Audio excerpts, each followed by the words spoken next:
Hey everybody, welcome to the Día de los Muertos celebration. This room is hosted under the Amigos Club, which is one of the largest clubs for Latinos on Clubhouse. If you aren't already doing so, make sure you hit the green house at the top and follow the club so you stay up to date on all the events that we have. Make sure to hit the share button at the bottom and share this room on Clubhouse, on social media, and with anyone who you think is interested in learning more about el Día de los Muertos. Please bear with me for a minute. Let me do some little bit of housekeeping and I'll be right back.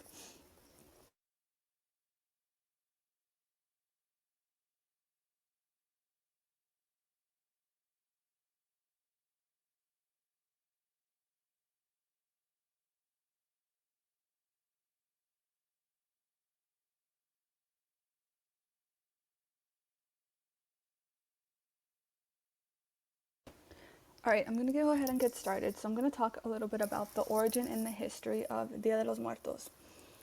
Alrighty, so the Mexican history has some conflicting reports on whether the Dia de los Muertos festivities has genuine indigenous pre-Hispanic roots or whether it is a 20th century rebrand version of a Spanish tradition that was developed during Lázaro Cárdenas' presidency to encourage Mexican nationalism through an Aztec identity.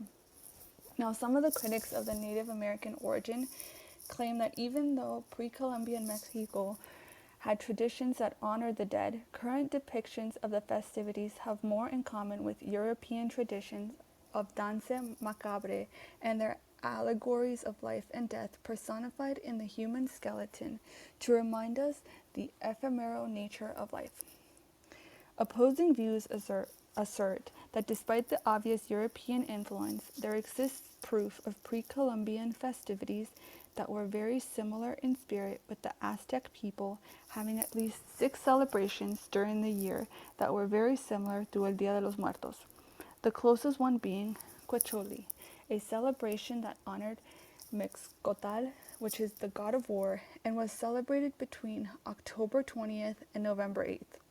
Now, this celebration included elements such as placement of altars with food such as tamales near the burying grounds of warriors to help them in their journey to the afterlife.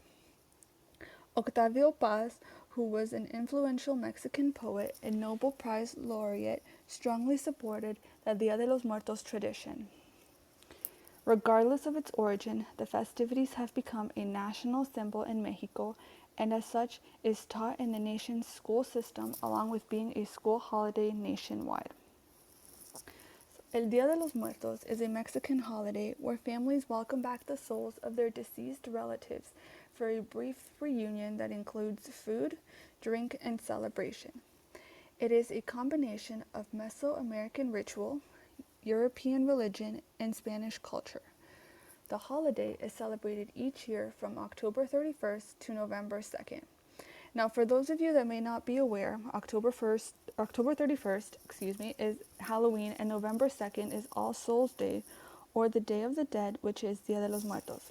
Now, the reason I'm bringing this up is because according to tradition, the gates of heaven are opened at midnight on October 31st, where the spirits of children can rejoin their families for 24 hours. The spirits of adults can do the same on November 2nd. And to welcome them, families typically build altares in their honor. Now, these altares have a series of different components that vary from one culture to another that mostly include yellow marigolds, candles, photos of the deceased ones, papel picado, or cut tissue paper designs, as well as food and beverages offerings for the dead. It is common to see skulls or calaveras as decorations. Now, these can be made of papier mache, so paper mache, clay, wood, metal, cutout tissue paper, and often they are made of sugar coated with colored icing, flowers, or metallic colored foils. El Día de los Muertos is celebrated in contemporary Mexico and among those of Mexican heritage in the United States and around the world, dating back to about 3,000 years to the rituals honoring the dead in pre-Columbian Mesoamerica. And that includes Toltecs, Mixtecs, Zapotecs, Maya, and Aztec. The Aztec and other Nahua people living in what is now central Mexico held a cyclical view of the universe and saw death as an integral, ever-present part of life. Upon death, a person was believed to travel to the land of the dead. Only after getting through 9 challenging levels, a journey of several years, could the person's soul finally reach Michatlan, the final resting place. Now, for those of you who have watched the movie Coco, doesn't this give you some of the movie vibes that we saw in that movie? So Coco is actually one of my favorite movies, and for those that haven't watched it, I totally recommend you watching the movie first in Spanish and then English, because I found that a lot of times when you watch it in English first, it distorts the storyline. So go watch it first in Spanish, then English. But Coco is actually one of the very few movies that I thought they did a really great job in telling the story in both languages. Alright, so for those of you that haven't watched Coco yet, it is inspired by the Mexican holiday Day of the Dead, or Día de los Muertos, which I've been talking about. So a little bit about the storyline. So Coco is the story of a 12-year-old boy named Miguel who is accidentally transported to the land of the dead, where he seeks the help of his deceased musician great-great-grandfather to return him to his family among the living and reverse his family's ban on music. Alright, so one last thing I want to mention is that in Nahuea, rituals honoring the dead were traditionally held in August. Family members provided food, water, and tools to aid the deceased in this difficult journey. This is where inspiration for Día de los Muertos, where people leave food or other offerings on their loved ones' graves or set them out on makeshift altars called ofrendas in their homes, came from. Okay, so now I'm going to share a few fun facts about el Día de los Muertos. So most of the altares have pictures of the deceased, and so it is very common to put pictures of family members who are no longer with us on these altares. There's also some people who put copal incense, but that's up to you. So remember, these fun facts is what most people put on there. You don't have to put all of it whenever you're building yours.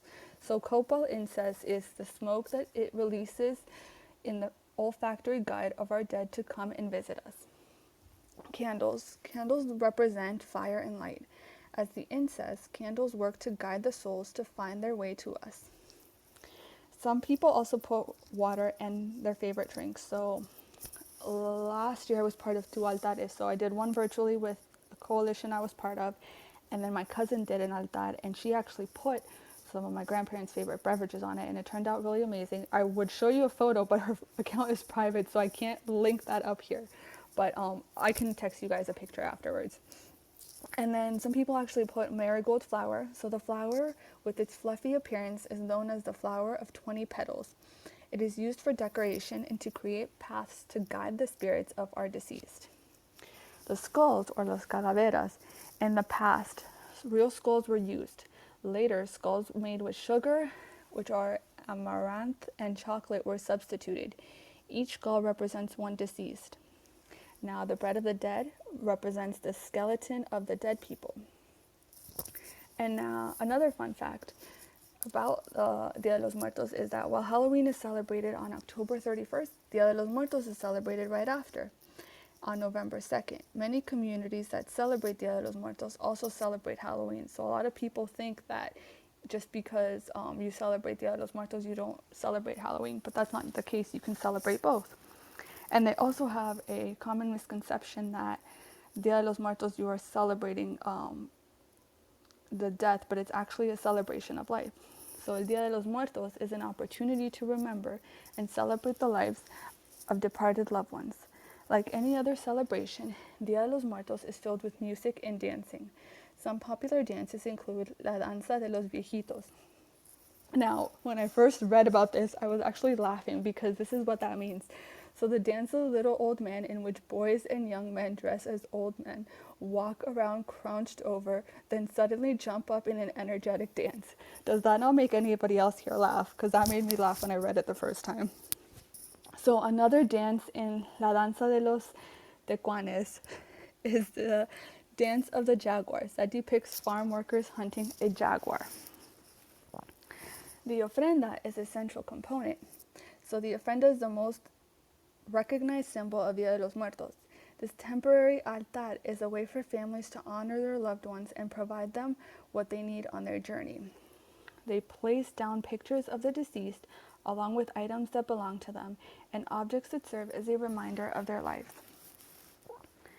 Every ofrenda also includes the four elements: water, wind, earth, and fire. Water is left in a pitcher so the spirits can quench their thirst. Papel picado or traditional paper banners represent the wind. Earth is represented by food, especially bread. Candles are often left in the form of a cross to represent the cardinal direction so the spirits can find their way. Flowers, butterflies, and skulls are typically used as symbols. A type of marigold flower native to Mexico is often placed on ofrendas and graves around the world. With their strong scent and vibrant color, the petals are used to make a path that leads the spirits from the cemetery to their family home. Monarch butterflies play a role in Dia de los Muertos because they are believed to hold the spirits of the departed. This belief stems from the fact that the first monarchs arrived in Mexico for the winter each fall on November 1st, which coincides with Dia de los Muertos.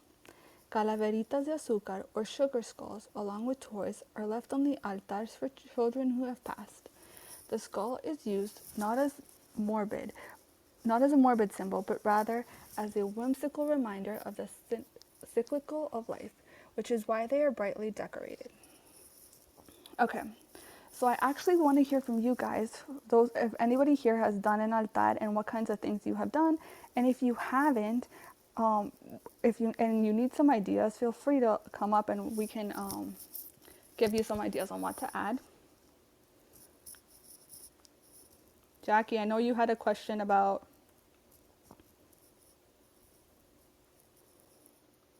Hello, I'm sorry. It's a little, might be a little loud here in my house.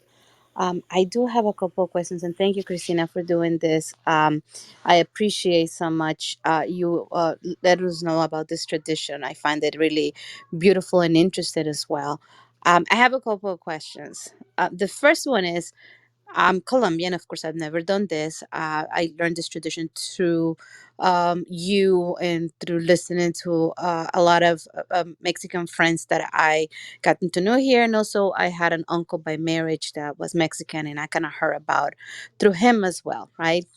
And this is one of the main reasons why I want to learn how to do this, because I would definitely like to honor him on this way as well. How long do you keep the altar once you do an altar? Do you keep it? It's for the day. It's for the month. How long are you supposed to keep it for? So we typically keep it just until the second, so up until the second at midnight. So we take it down on the third. Because I remember last year when I did it with the coalition I was part of, ours we had to actually keep up. We had to take down that day because of where we placed it. I can't remember the exact location, but when my cousin did hers, she left it up until November 2nd and then took it down.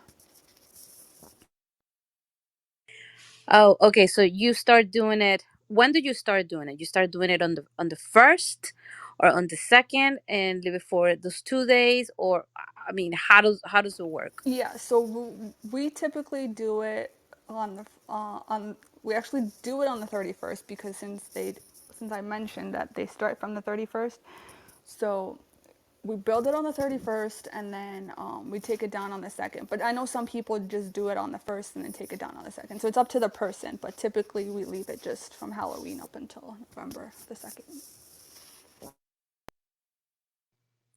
Thank you. And my other question is, before I pass the mic to Carmen, Um, is there a specific prayer that goes with it? Is there a specific ritual that you have to do along with setting the altar? Is something specific that you do that goes with it? Oh, I couldn't unmute. Sorry. No, not necessarily. So like the one of the ones that I did last year. Let me see if I'll see if I can find the link when Carmen's talking. But we actually had some people write like specific prayers, and they wrote it down and put that on the table, so people would walk by and read that prayer and whatnot. And then if anybody wanted to leave a specific like quote or whatnot, they can put it on there. So there's nothing specifically linked to it, but you can put whatever you want on it.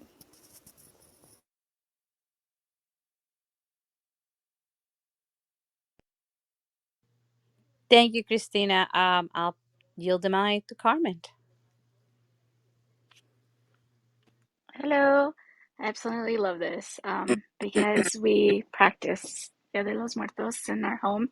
And usually this year I couldn't do it, but we are on the Mexican ruta from the consulate. Will reach out to us and we will set up altares is Noche de Altares, but this year it just my work schedule didn't work out. And so I think it's all personal, Jackie. There are traditional, like I think Christina did really well of explaining the elements. Some people will make a 7 layer altar. Some people make a 3 layer altar. I'm Mexican American, but I'm also Yoeme, and so it's really great because everybody relates to the tradition being Azteca. I'm Yoemes are Yuti Azteca, so they are closely related to Aztecs, but they aren't Aztecs. And so it's awesome because we have very similar things. We do practice Dia de Muertos, but we topacas, we put like kind of like not necessarily an altar, but like a hoop square around the gravesite. And so depending on where you come from in different traditions, you start going a little bit more north, like where my dad is from, and there's more of not necessarily creating altars, but going and cleaning the gravesite and putting flowers. So it really depends. And then there's people that start on the 27th, not necessarily the whole altar, but they start putting a little candle for like the 27th is for the people that passed away in a violent death or passed away without families or loved ones. So you put a little candle, and then every day it's the 28th, you put another candle for somebody else, the 29th for somebody else. And then the 30th is another one. And then the 31st is when you start to build your candle, your altar for your family. And then on the 1st is for the niños that come. And, I was always told that the niños come first because they get so excited. And so they're excited to come get their treats, their toys, that they outrun the adults. And so that's why the adults come on the 1st because they're behind of all the niños coming and enjoying. And it's a beautiful practice. It's something I love it because I incorporate my Mesoamerican, Mexican, Azteca roots, but I also incorporate my Yoeme roots, which are very, very similar. And then I think Christina also mentioned something if that it was very Eurocentric. Um, but a lot of that, I don't know if you all ever read Campbell's books, and he talks about when the Europeans and the Spanish came, they were really like shocked that a lot of traditions that they upheld were very similar to the traditions here in indigenous, traditions in the new Americas or whatever they want to call it. So it was really like blasphemy. So it goes off to like this whole perversion of tradition and so forth. But it was very like shocking to them that they would practice like east, west, north, and south, the elements, even like pan de muerto is indigenous, yet they would practice something similar in Spain. And so it just goes to show, like, even in these groups, like I'm Spanish, I have Azteca from my dad's, and then I have Yoeme, even though millions of miles away, we I like to like bridge in the fact on how similar we are than how separated we are. But that's all I had to say. Thank you for letting me speak. Thank you, Carmen. And I pinned up at the top Carmen's link that she sent me of it's your altar, right, Carmen? One that you guys Yes, this did. is my altar. I usually do a 7 layer altar. I do sugar skulls. I make them myself and put everybody's my people that have passed their name on top. Yeah, so this is a 7 layer one, and so every layer has a meaning to it, but you don't necessarily have to follow, the second layer, the lights, the candles, the third. It has like the incense. We put salt and incense because spirits are traveling really far, and so when they come in, we want to purify their souls again because of the long travel. We leave food, water, things that they love. like a lot of oranges because they're in season, and it's like a meaning of like the bounty that the earth has to offer. And then just some small trinkets that remind me, like I have my grandmother used to play loteria paleteria, but instead of putting the regular loteria, paleteria, that's my business, sorry. My grandmother used to play a lot of loteria, but instead of putting the regular loteria, I put the millennial loteria because I'm a millennial. And so it was just kind of like a combination of things that they like. I put café de olla because my grandmother loved coffee. Um, just certain things that will remind you. And we it's a beautiful like day because we talk about our ancestors, and that's the real idea. We talk about our loved ones, we talk about the people that passed. It's a way to never be forgotten. And regardless if like my son, my grandmother passed away when she was 2, he still has stories about my grandmother to pass along. So yeah. Thank you, Carmen. Okay, so I found the link I was telling you guys about. I'm going to pin it really quickly. Give me 1 second. So this is the link to one of the altares that we did when I was part of the coalition. So if you click on it, you can see how big it is. We really went overboard, but the one my cousin did is a lot smaller. But this is the one that we did with them, and we actually have a video for that. If I can find it, I'll pin that too. Okay, so this link, hold on. This link over here that I'm gonna pin actually has a close up of all the stuff, but you can also see it on the Instagram. So this one has like the big one, the big picture of everything that we did, and then it has a small close up of like every angle. So we did it pretty much for all those that passed away during COVID. So you can take a look at that. Okay, and I see that Germán has joined us. So Germán, is there something that you wanted to mention about Dia de los Muertos? I heard that you just finished creating your altar. Yeah, I'm about to finish. Everything you all said is spot on. One thing that we do in our town is we put different, como dijo Carmen, like different dates, right? For el Día de los Niños, el grande es el primero de los grandes, and then for the people that pass tragically, the 27. And then on the second es cuando nosotros, de donde yo soy, vamos al panteón, vamos al cementerio y llevamos todo lo que le pusimos de ofrenda, llevamos las flores, las velas y nos quedamos ahí a velar a los difuntos. Mucha gente se queda hasta la 1 de la mañana ahí eh, con música, la gente está y se siente tan, las vibras se sienten tan vivas porque como todo el mundo está ahí visitando a sus seres queridos, eh, todos están pegaditos y hay tanta luz, tanto color. Ese es uno de mis tradiciones favoritas mexicanas, ¿verdad? Porque aparte de las posadas, esta creo que es una de las mejores por los tamales y la comida y el pipián que hace la gente para sus difuntos. El pipián es muy tradicional de donde yo soy, que es un mole verde que se le pone a los difuntos para que vengan y coman. Y sí, es una de mis favoritas y yo le pongo a mi mamá, a mis abuelitos y a su papá de Nando y a sus abuelitos también y un hermanito que murió antes de que yo naciera, así que yo les pongo a ellos me llena de orgullo ponerles y me gusta hacerlo todos los años.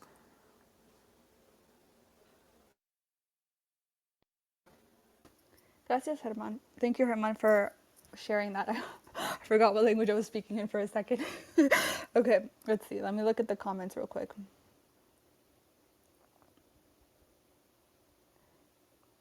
Nando, do you have that picture bigger so I can share it? Is it okay if I can refer to Jackie? I think Jackie mentioned something about when to put and why we put it, take it down.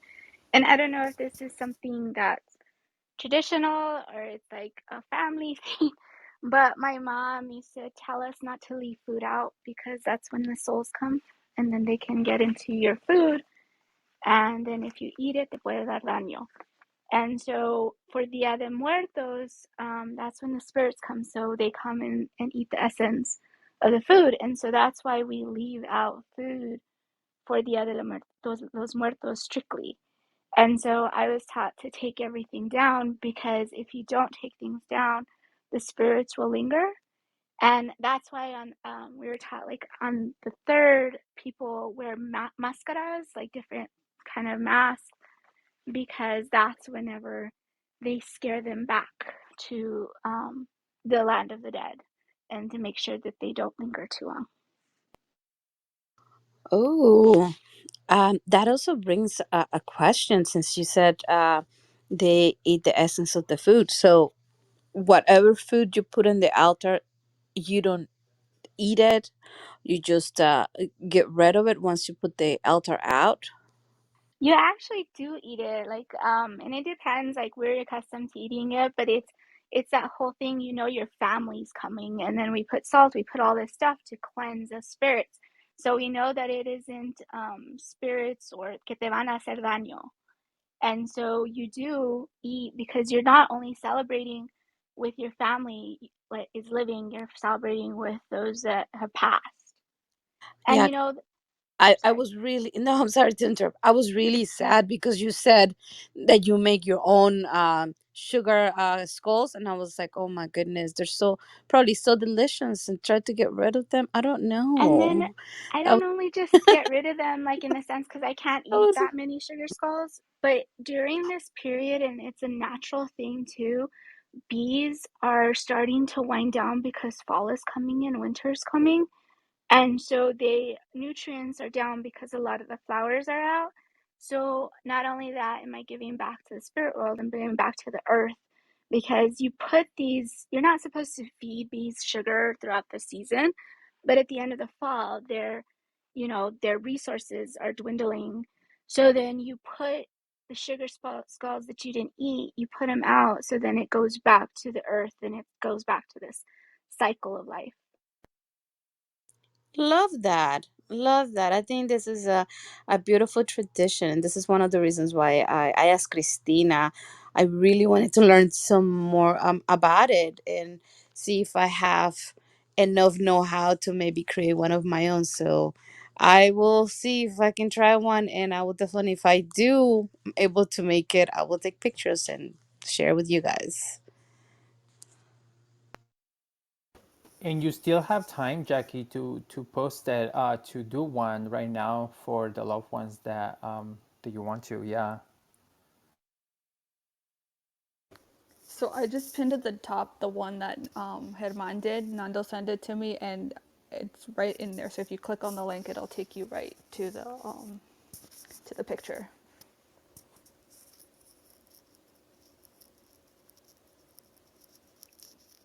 It's very pretty, Herman and Nando. Very, very pretty.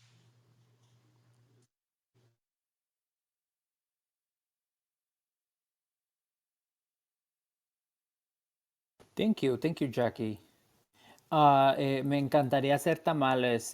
Tal vez el próximo año haga tamales, aprenda a hacer tamales nada más, porque esa era una de las tradiciones de mi mamá, que siempre hacía tamales todos los años de frijol y deliciosos. Con pipián, como les digo, el mole verde es una tradición de donde yo soy, a lo menos, ya. Herman, I'll show you how to make them when I come visit. Sí, you better, yep. Nosotros hacemos frijoles, también mole, y arroz es lo que comemos el Día de Muertos. And then we make atole also.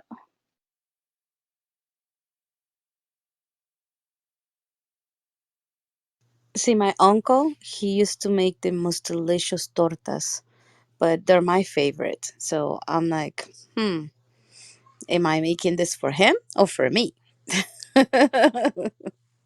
Maybe to share it with him.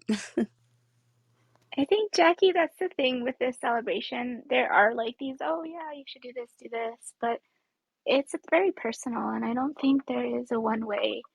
The idea and the purpose is to share time with loved ones and remember those that you still love or that you still love that have passed.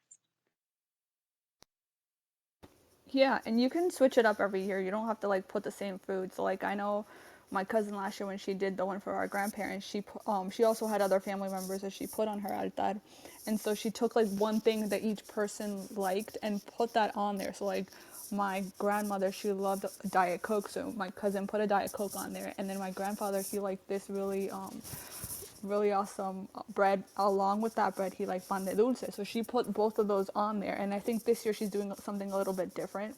But you can switch it up every year so it's not like the same food every time. Yeah, this year mine's not going to be so elaborate. I'm traveling on Dia de Muertos, but it's hard because this is my sister-in-law passed away back in January, and so it's her first year, and so it's like kind of heartbreaking because um, I'm like asking my husband, "What are y'all gonna do?" Because I'm the facilitator in our family, and so we're just doing something small to honor her because of my work schedule. I'm in Albuquerque, and then I'm leaving to Miami on the second. So just kind of, I think it really depends. Like there is no hard core rule to this.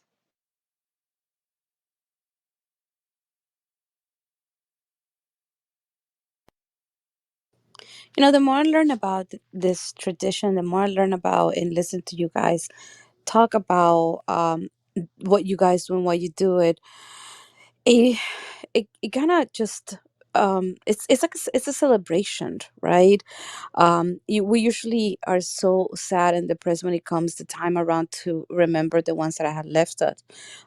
I'm talking for me, right? The anniversary of my grandmother, when she dies, it's a tough day, because I was very close to my grandmother. My uncle, the uncle that I speak of, that he was not my uncle by blood but by marriage, but I dearly loved him so very much. He was a beautiful human being, a beautiful soul, and I miss him a lot. And when it comes for his anniversary, his death anniversary, and all that, it's a very saddened time for me. But the way you guys talk about how you celebrate with them, it's beautiful, because it's just like you're not mourning, but you're celebrating that they're coming to visit. You're celebrating that they still part of your life, even if they're not here. You start celebrating and sharing their favorite foods, sharing their favorite um things that they like to drink, their favorite anecdotes and stuff like that. So I love that. I love that, the feeling of that, that it makes you happy instead of remembering with sadness. I think that's the big point of it. I don't think our family members or our loved ones wanted us to remember them with sadness. They want us to remember them in their happy times. And it's really awesome because when you sit around and start talking about the stories, you laugh because there are stories that are freaking hilarious, and it's stories of happiness and there's that comfort that they can come visit, if you really believe in spirits and people watching you and your ancestors watching you, that they're still here with you, and it's more of a sense of comfort and it's not a sense of loss.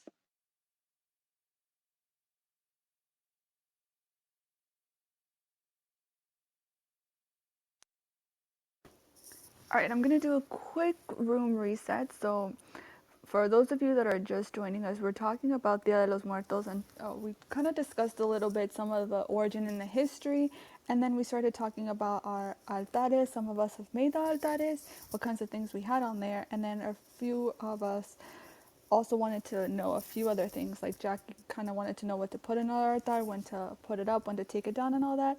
So if you have any questions about that, feel free to come up. If not, we'll start shutting down the room shortly.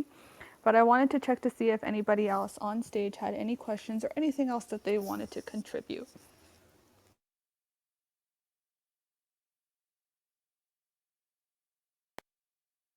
Thank you, Christina, for putting on this room. This is a very this celebration is really dear and close to my heart. I think and if you aren't doing it, I think you can continue, like, start the tradition now. It doesn't have to be like, oh, this long tradition.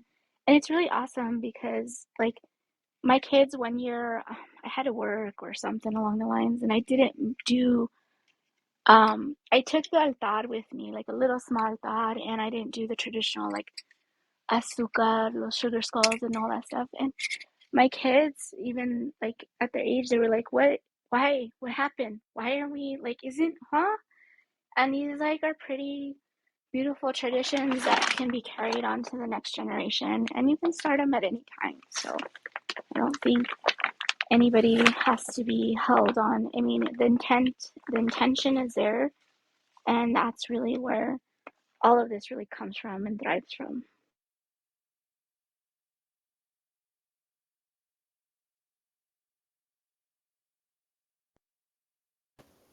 Thank you, Carmen. Does anybody else have anything that they would like to contribute? If not, I can go ahead and close down the room because I have a meeting to get to.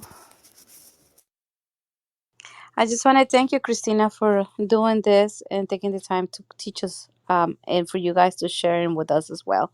So thank you. Thank you guys for joining me today, and thank you, Jackie, Carmen, and Herman, for sharing about your altares. If you guys down in the audience haven't done so, make sure that you hit the greenhouse up at the top, follow the club so you're up to date on all the rooms we have. I know we have a room today at 8 p.m. Eastern. Let me see what it is. I think it's on the Puerto Rico Relief, if I'm not mistaken, correct? Oh, nope, never mind. I'm wrong about that. Okay. So the next room that we have is the 10 a.m. networking tomorrow, so make sure you tune in for that. So I'll be shutting down the room in the next 10 seconds, so feel free to say your goodbyes, those of you that are on stage. Bye, everybody. Have a nice Sunday. Bye, everybody. Bye. Bye, Christina. Thank you.